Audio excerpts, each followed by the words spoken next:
Hello students, so let us continue with chapter 1 in Hornbill, the portrait of a lady by Khushwant Singh.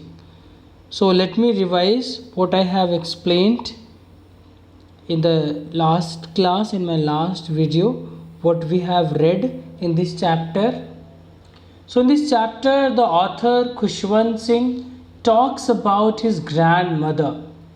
He had known her grandmother for the past 20 years and she had always been old and wrinkled. He was told that she was once young and pretty and had a husband. His grandfather's portrait hung on the wall, in which he wore loose fitting clothes and turban and had a long white colored beard that reached his chest.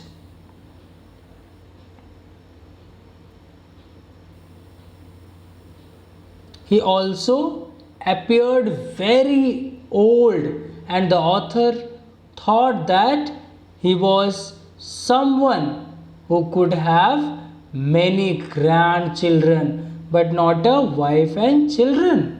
The author could never imagine that once his grandmother was young and pretty. The author could not believe on it. Could not believe it that his grandmother was young and pretty. He could not connect to this idea. She used to tell him and his cousins about her childhood memories, like the games she used to play as a child.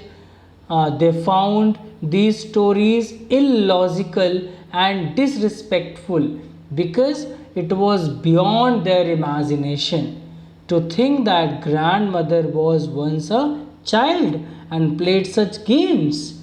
They thought that her life stories were like the other moral stories which she used to tell them. Further, the author tells us that his grandmother was short, fat, slightly bent in posture, and her face had lots of wrinkles. She seemed so old, and she had been the same uh,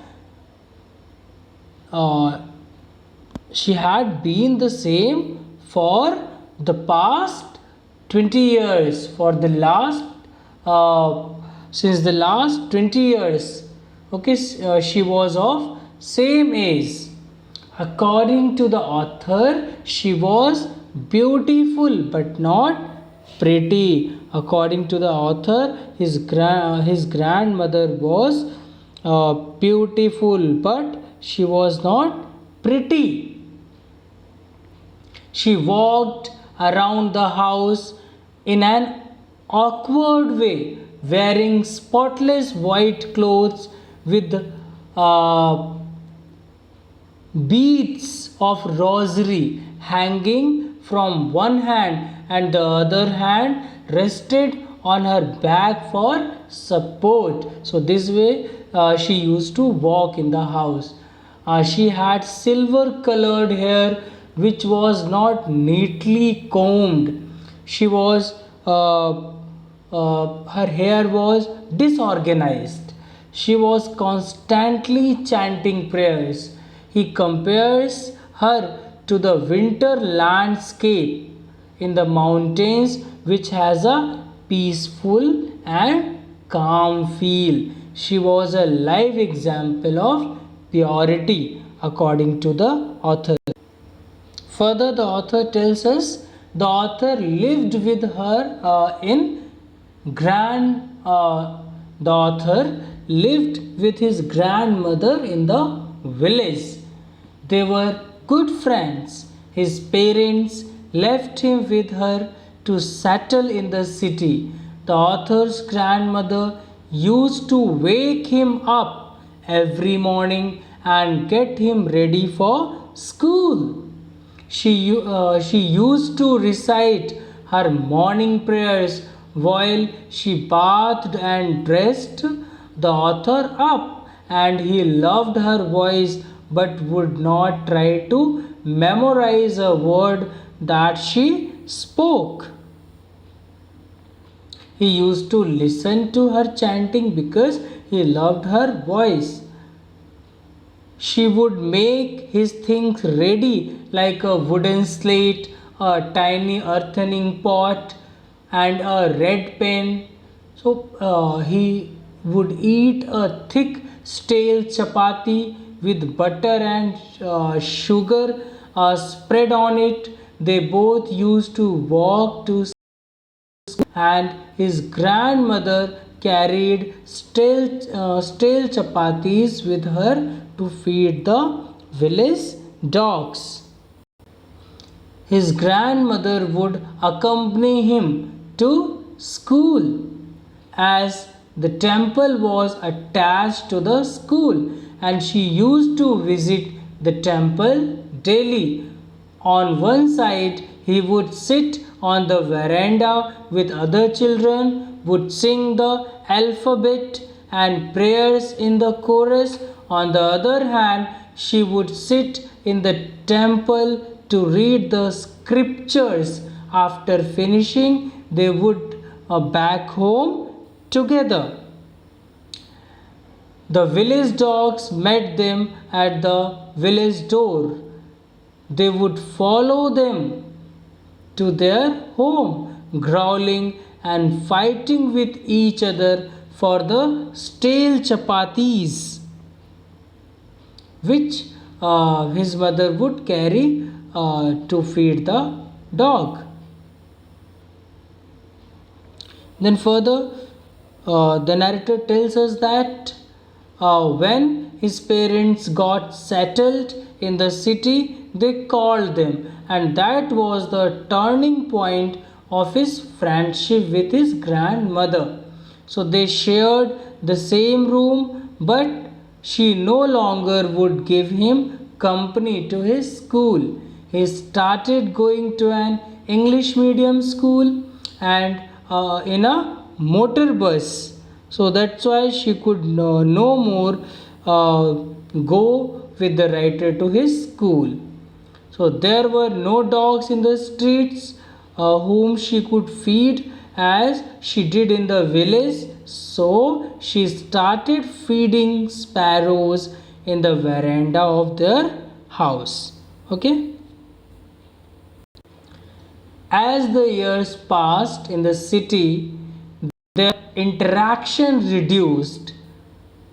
For some time, she continued to wake the author up and would get him ready for school. She would ask him what he had learnt in school that day. The scientific terminology and English words made her unhappy as she didn't know the language. She could not help him with the lessons as his new school never taught him about God and religious scriptures. This made her sad.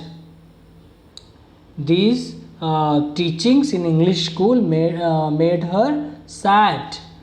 She did not approve of such an education.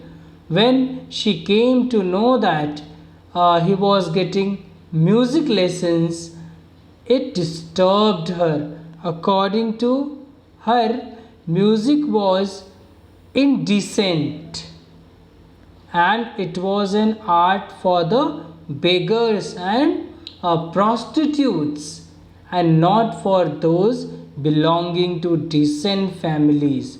She didn't like that he learned music, so she stopped talking to the narrator, to the author. Further, the author tells us that as the author went to university, he had a room with his own.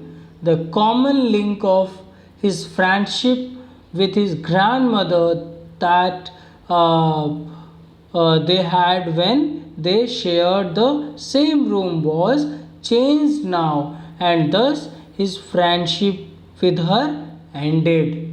She became more private and spent her whole day spinning wheel. From sunrise to sunset, she would sit and silently recite her prayers. In the afternoon, she used to feed sparrows in the veranda, breaking the bread into small pieces. She would feed hundreds of birds. The birds would gather around her. Some sat near her, some on her legs, some on her shoulders, and few on her head. She never shooed them away, but always smiled. She was the happiest in that half an hour during the whole day.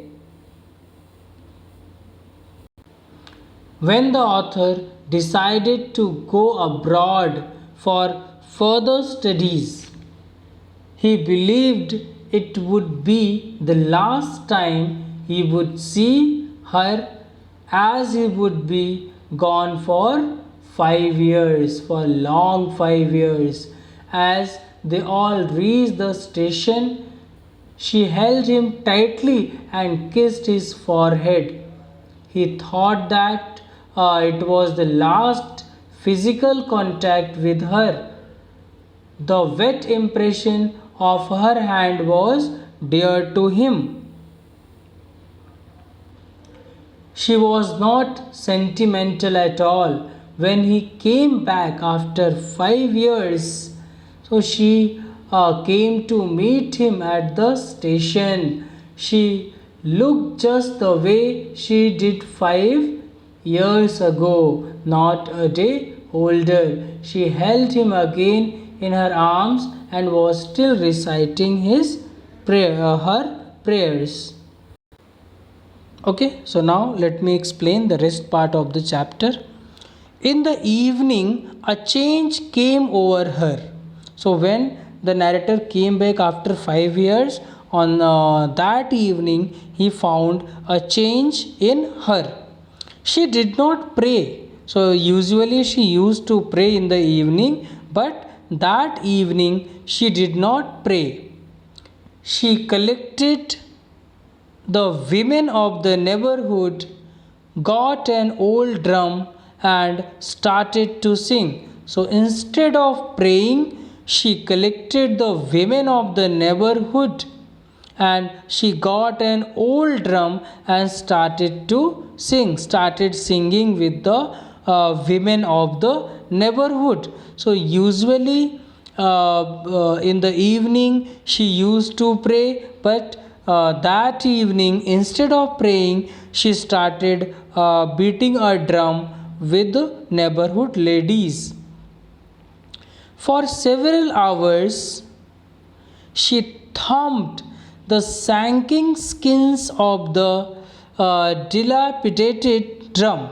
So, for several hours, she kept on hitting the loose surface of worn out drum. So the drum was in bad condition. So the loose surface of the worn out drum, she used to beating it for hours and sang of the homecoming of warriors, and she was singing this song of homecoming of warriors. We had to persuade her to stop to avoid overstraining. So we had to, narrator as well as the narrator's family members had to request to her to stop this overdoing. So that was the first time since I had known her that she did not pray. So it was the first time when the author noticed that she did not pray in her life. Usually, daily she used to pray, but only on that day the narrator found her to not pray. She did not pray that day. The next morning she was taken ill. So next morning she had gone ill. It was a mild fever, and the doctor told us that it would go. So it was a light fever, low fever, and the doctor had said that the fever would go. But my grandmother thought differently. But the author's grandmother, she was thinking differently. She was not thinking as the doctor was thinking. Okay, so she thought differently. She told us that her end was near, and she informed narrator as well as the narrator's family members that her end was near. Now she was going to die. She said that since only a few hours before the close of the last chapter of her life she had omitted to pray, she was not going to waste any more time talking to us. So she said that now she would not alive, she was going to only a few hours are left of her life. So that's why she did not want to waste a single minute to talking to them. She wanted to pray. She started praying. Okay, she left for praying. We protested, but she ignored our protest. So they, narrators, author as well as author's family, they protested, they stopped, but she ignored their protest. But she did not take it seriously. She lay peacefully in bed, praying and telling the beads. So she lay peacefully in the bed, praying and counting the beads, telling the beads, that is Mala Japna. Okay. Even before we could suspect, her lips stopped moving and the rosary fell from her lifeless fingers. So even before they could suspect, suspect anything, then what happened? Her lips stopped moving, and the garland and the beads of rosary fell from her lifeless fingers. So it means she was now died. She died. She passed away. A peaceful pallor spread on her face, and we knew that she was dead. Now, a peaceful and pale appearance became colorless. Okay, and at that point, narrator as well as narrator's family members came to know that she was dead. We lifted her off the bed as a customary, laid her on the ground and covered her with a red shroud. So we lifted her off the bed. So they lifted her off the bed as it was traditional, as it was a custom, and laid her on the ground and covered her with a red shroud. With a shroud means, a piece of cloth used to wrap a dead body, that is called kafan in Hindi. Okay. Laid her dead body on the ground and covered her dead body with red shroud. After a few hours of mourning, we left her alone to make arrangements for the funeral. So after mourning, they were weeping, they were crying, they were expressing their grief. So after expressing their grief a few hours, so they left for making the arrangement for the ceremony that is held after death. that is funeral. Okay, so in order to make funeral, after a few hours they left. In the evening, we went to her room with a crude stretcher to take her to be cremated. Okay, so in the evening they went to her room with a crude stretcher. Crude stretcher, a frame, a structure on are taken. Okay, are kept and taken.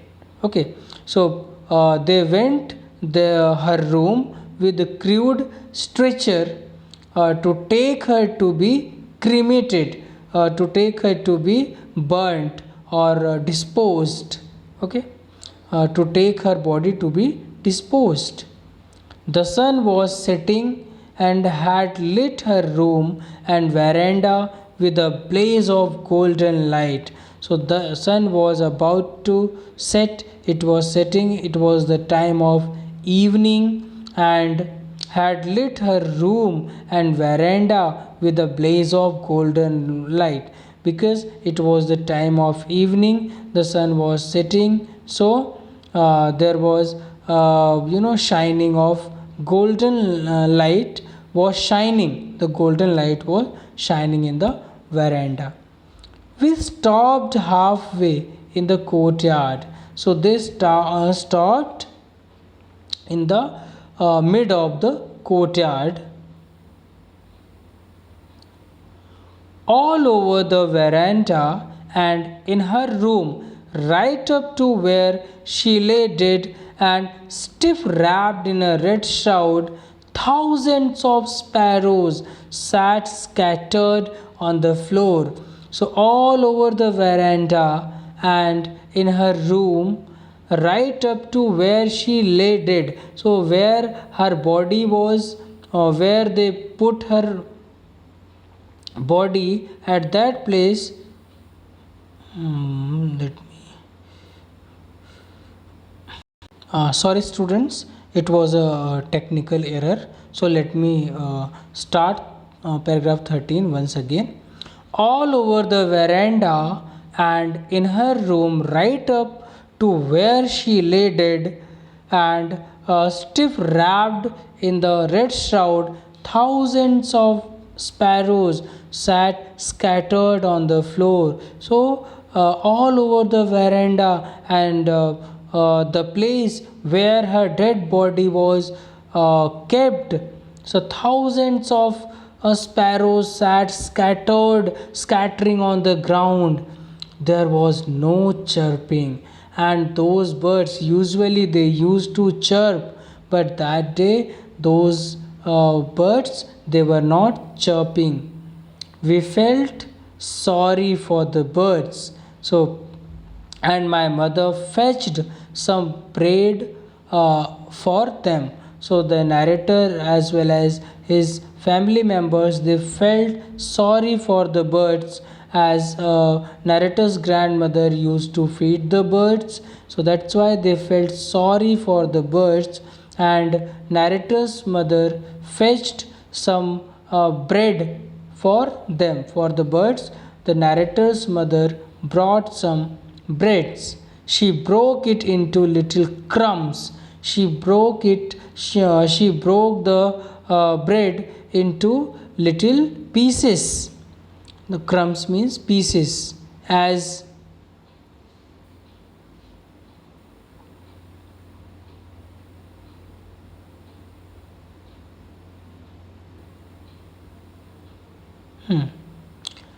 as the grandmother used to do. So same way the narrator's mother also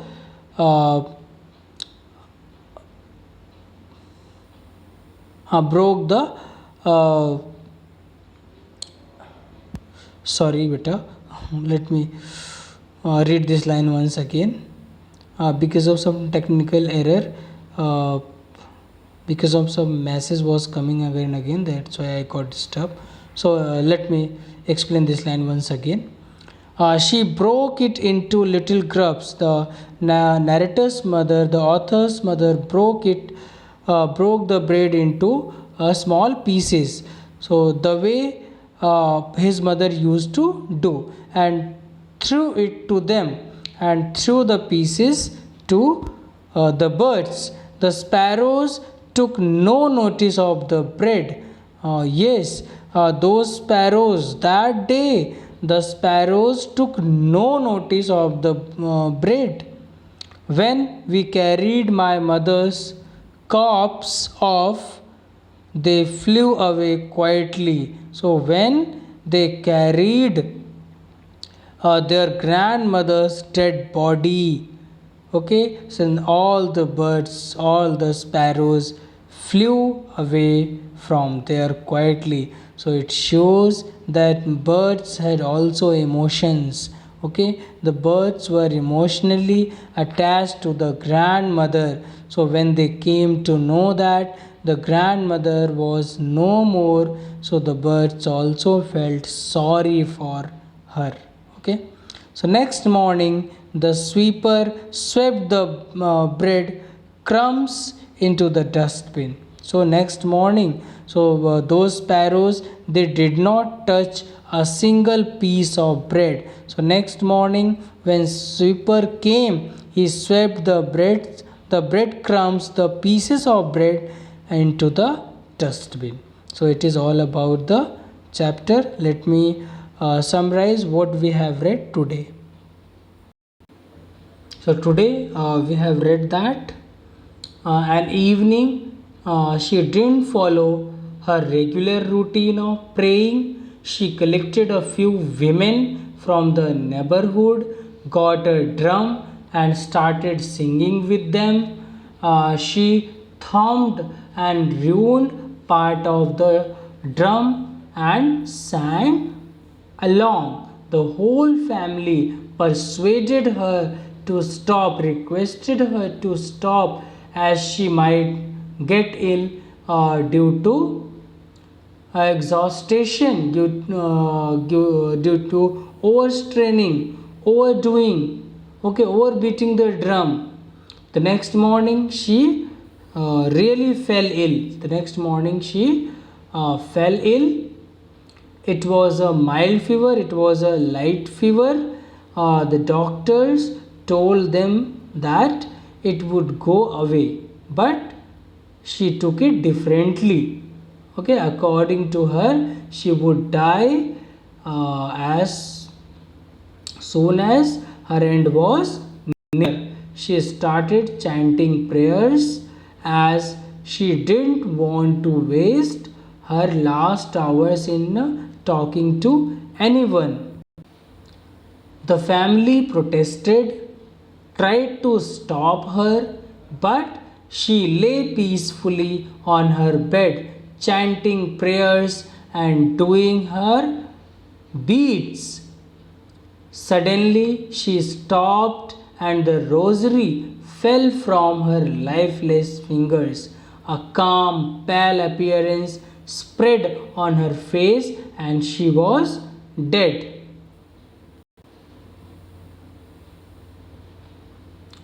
The family lifted her from the bed, laid her on the ground, and wrapped her with a red colored cloth, that is kafan. Thousands of sparrows sat silently near her. Okay, thousands of sparrows sat silently near her dead body. The author's mother fetched some bread for the birds, but they did not eat any. They flew away later as the family carried the dead body. The sweeper removed the crumbs the next morning. The birds were so sensitive, so sentimental, they did not want to eat bread but were mourning the death of one who had fed them for so many days. So it is all about the chapter. So in next class I will discuss answers to all the questions. Okay students, so thanks for watching the video. I hope you got the story. Now in your notebook you will have to summarize the story. You will have to write meanings to the hard words, and when in my next video I will discuss answers to all the questions, then you will have to do question answer also in your notebook. Okay students, so see you in next video.